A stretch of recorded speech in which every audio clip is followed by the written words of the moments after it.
Over by the big yellow barn on Route 313 in Arlington, next door to the Bat and Kill, a couple of gardens planted last year helped provide food for the Arlington Summer Lunch Program and for the local food shelf. Now, a new garden is emerging, but it's not for food, at least not directly.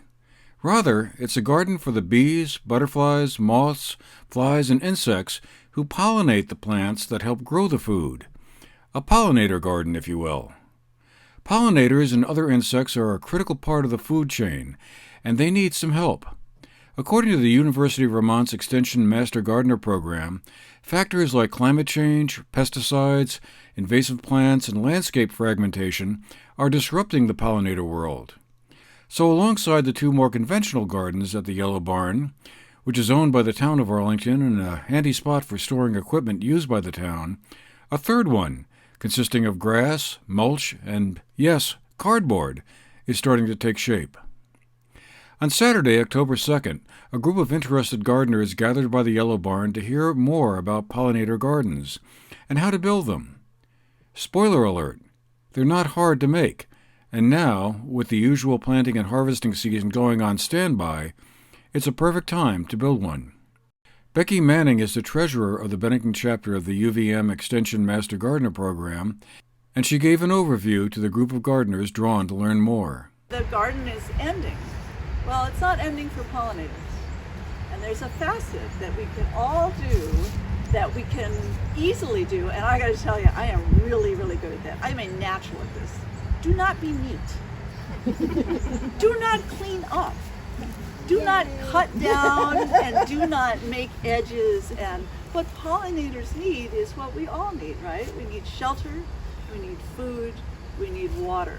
And for pollinators, and we'll talk about what those are specifically and who they are, they need leaf litter.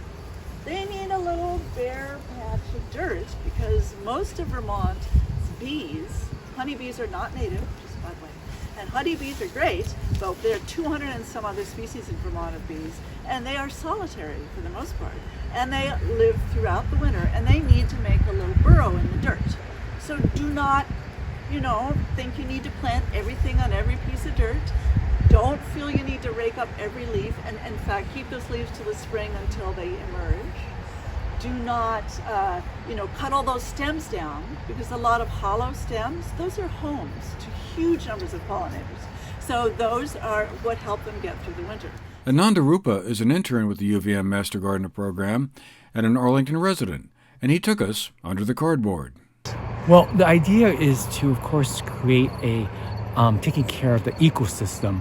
Not only that we're talking about being good stewards of the land in terms of our soil, everyone knows that, but not to take care of all the animals that is needed, as we learned from Becky about the pollinators and the bees and the birds that has been desecrated because of environmental issues. So the idea, as you know, we have this victory garden, but the garden needs beneficial pests and birds and bees. So we hope that with the pollinator, that will help with the improvement of the soil as well as the ecosystem in this area. Because as you know, we had this huge property, used to have a lot of pollinators that were just recently cut down, but the idea is that just to increase that diversity, as we were talking about, that during the growing season, from spring to summer to fall, with this pollinator to help with to increase the different birds and bees. And Heather Hamilton is the co-chair of the Bennington chapter of the UVM Extension Master Gardeners, who noted that one silver lining of the COVID-19 pandemic is a growing interest among many in gardening and growing their own food. Interestingly, COVID last year got a lot of people interested in gardening, maybe who'd done a little bit before in the past, but they, first of all, a lot of them were home, working, from home. But there was also a growing focus on the need for food and the lack of sufficient access to food for a lot of people in our communities. So I think a lot of us got involved specifically in giving gardens to grow food that could go to the local, food shelf. It's sort of it's sort of weird to think about something as evil as COVID bringing out something really good.